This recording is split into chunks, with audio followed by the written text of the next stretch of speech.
해바라기 꽃을 보면서 요즘 날씨가 옛날의 여름보다 빨리 오다 보니 8, 9월에 피는 해바라기 꽃이 지금 활짝 피어 있는 곳이 있다. 요즘엔 카페에서 예쁜 꽃들을 가꾸어서 손님들을 유도하는 경향이 있다. 꽃도 보면서 카페에 놀러 오라는. 저번에 강화도 어느 카페에서도 사스타 데이지 꽃을 잘 가꾸어 놓은 카페를 간 적이 있었다. 그런데 이번엔 해바라기가 잔뜩 심겨져 있는 경주 어느 카페에 가게 되었다. 해바라기 꽃은 희한하게도 해만 바라본다고 해서 항일화라고도 하고 영어로는 선플라워라고 한다. 줄기에 비해 해바라기 꽃은 얼굴이 큰 편이다. 그래서 얼큰이 같은 모양이다. 크기는 1에서 3m 정도이다. 중앙아메리카가 원산지이며 한해살이로 각지에 심고 있으며 개화기는 6월에서 9월까지이며 열매는 10월에 익는다. 잎은 어긋나며 잎자루가 길고 심장상 달걀 모양으로 가장자리에 톱니가 있다. 태양의 꽃, 황금의 꽃이라고도 한다. 그래서 해바라기 꽃이 그려져 있는 그림을 집안에 놓으면 돈이 들어온다는 이야기도 있어 해바라기 그림이 인기가 있다고 한다. 줄기는 약재로 사용되며 인뇨, 진해, 지혈에 사용된다. 씨앗은 혈압 조절, 항산화 작용으로 피부 건강에 좋다. 꽃말은 동경, 숭배, 의지, 신앙이다. 그런데 해바라기를 보면 떠오르는 게 있다. 소피아 로렌 주연의 선플라워이다. 1970년대 작품으로 빅토리아 데 시카 감독이 소피아 로렌과 마르첼로 마스트로얀니가 주연한 영화로 영화 음악과도 내용이 너무 감동적인 영화였다. 세계 2차 대전이 일어나자 지오바니, 소피아 로렌과 안토니오가 군대 징집을 면제받기 위해 결혼을 한다. 그러나 안토니오는 우크라이나로 배치를 받고 나중에는 러시아 전선에서 죽었다는 전보를 받게 된다. 그럼에도 불구하고 지오바니 소피아 로렌은 그가 안 죽었을 거라고 확신하며 그를 찾아 나선다. 그녀가 찾아간 러시아 전선엔 키 큰 해바라기가 무성하게 자라고 있었다. 해바라기는 러시아 전선에서 죽어가던 병사들의 무덤 위에서 피어난 꽃이라 했다. 꽃 한 송이 해바라기가 한 명의 병사를 의미한다는, 수천 명의 죽음을 애도하는 끝없는 해바라기를 보면서 러시아에서 기억을 잃고 죽어가는 안토니오를 발견해 살려내어 결혼한 한 여인과 딸을 뒤로 한 채 기차에 오르는 지오바니의 슬픔을 표현했다. 원래 노란색은 긍정적, 부정적 의미가 공존하는 다중적 색상이라고 한다. 반고 화가도 노란색을 즐겨 했고 그가 그린 해바라기 15송이 꽃병도 유명하다. 고흐가 해바라기 꽃을 11점을 그렸는데 그중 7점이 생내미 정신병원에 있을 때 그렸다는 이야기가 있다. 문득 나는 해바라기를 보면서 나의 신앙을 재점검해 보았다. 주님을 향한 나의 신선이 변하지 않고 여일하게 향하고 있는지, 나의 짧은 삶에서 기쁠 때나 슬플 때나 외로울 때나 즐거울 때나 항상 주님께 기준을 두고 주님 안에서 이 모든 감정들을 느낄 수 있기를 희망해 본다.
울 엄마의 음식들.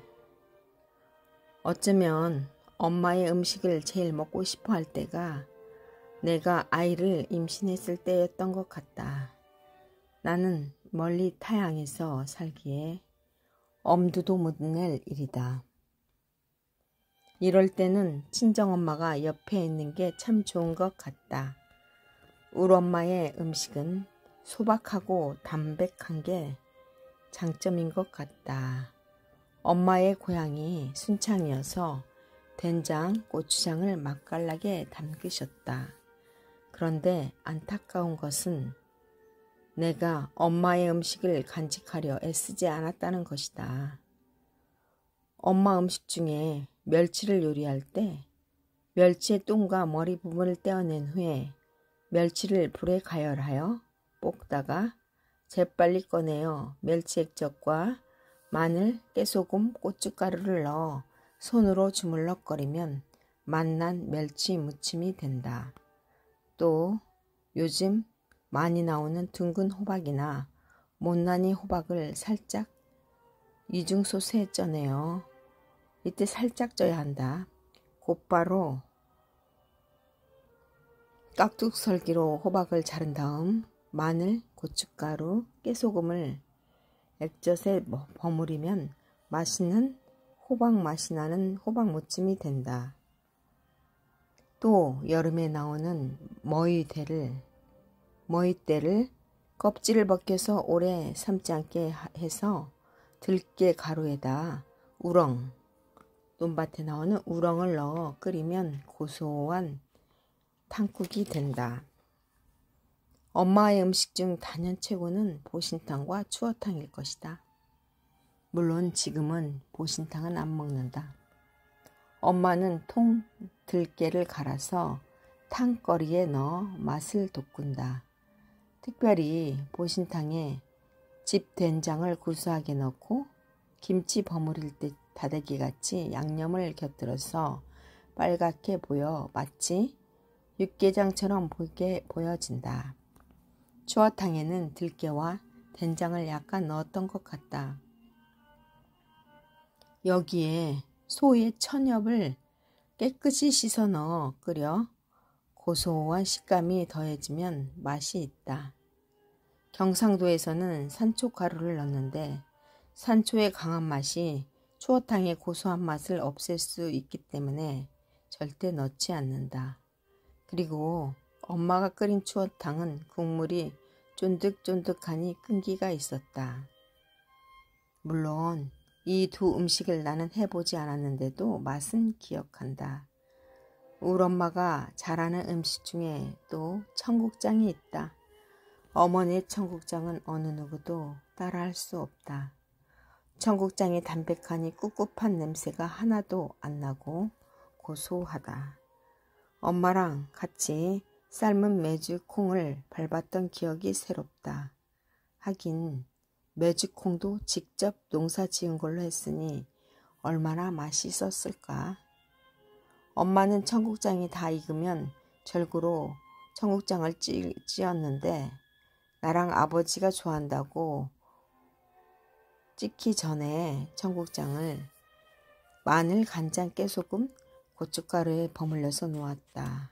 참 맛있었다. 문득 엄마의 간장게장도 얼마나 맛있었는지. 참게라고 크기가 약간 작은 편에 속하는 게들을 비싸지만 사서 장독에다 청고추 또 다른 양념 간장을 푹 삭힌 다음 밥할 때 그릇에 얹어서 쪄내면 나는 게뚜껑에 밥을 넣어 비벼 먹었던 기억이 난다. 콩나물 잡채도 생각난다. 콩나물을 머리 부분을 떼어내고 살짝 삶아서 놓은 다음 다시마를 삶아서 채처럼 잘게 썰어 놓고 당근도 똑같이 가늘게 채를 썬다. 그리고서 고추장과 식초, 마늘 등을 넣어 새콤달콤하게 만들면 콩나물 잡채가 완성된다. 그 외에도 여름에 대나무 죽순을 산에서 꺾고 와서 죽순을 겉에를 까서 속부분이 나오면 끓는 물에 살짝 데쳐서 얇게 찢은 다음 고추장과 식초, 설탕을 배합해 죽순 무침을 만들기도 하셨다.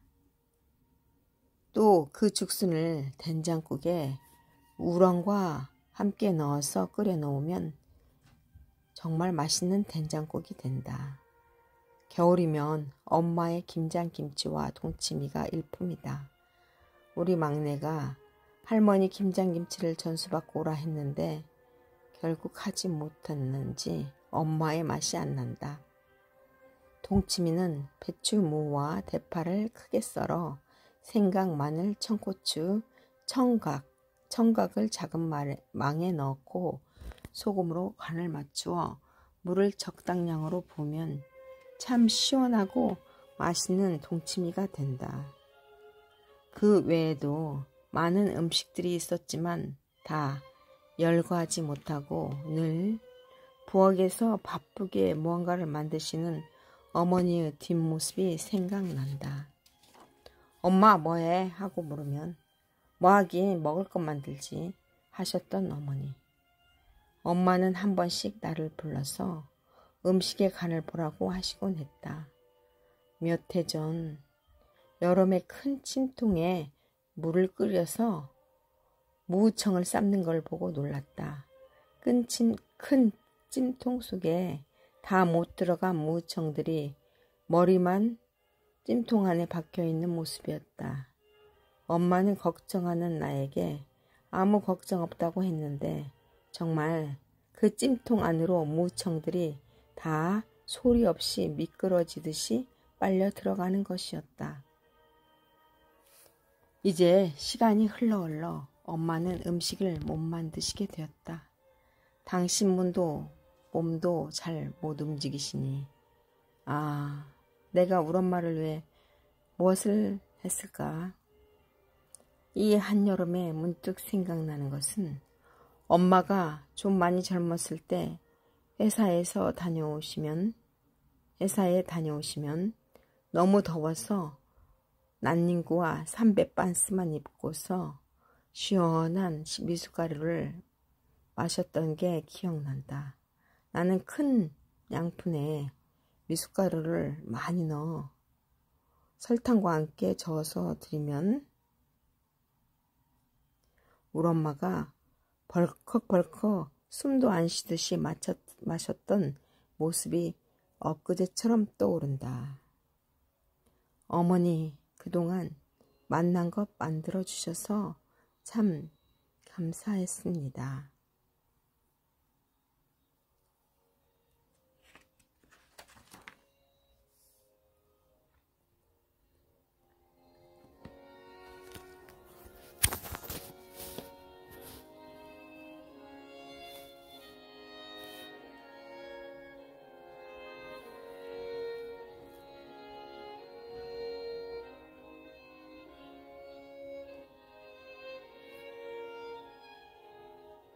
집중. 저녁이었지. 밖에서 막내딸 내외와 외식을 하고서 그날은 교회에 가려고 빨리 집에서 양치질하고 가야지. 그랬는데 집 안에 들어서니 김칫국 냄새가 아차, 아까 덥다고 에어컨 튼다고 뒷 베란다 문을 닫고서 가스불을 켜놓았던 게 생각이 났다. 이렇게 정신이 없어서야. 다행히 가스불을 약하게 해놓아서 바람에 불은 꺼져 있었고 냄비는 까맣게 타 있었다. 어떡하나. 내가 벌써 치매에 걸렸나? 항상 침착하지 못한 성격 탓에. 아이들이 알면 어떡하지? 남편이 알면 어떡하지? 결국 나의 과오를 실토하니 이제부터는 안에 있는 인덕션만 써야 한다. 가스불에 오징어도 구워 먹어야 하고 전도 부쳐야 하는데 김도 구워야 하고. 나의 답답함에 가슴이 타 들어가는 것 같다. 그 탄 까만 냄비를 보다가 언젠가 길가에서 걸어가는 청년의 옷 뒤에 써있던 한자가 떠올랐다. 까만 바탕에 하얀 글씨로 써있는 집중이 뚜렷이 보였다. 집중.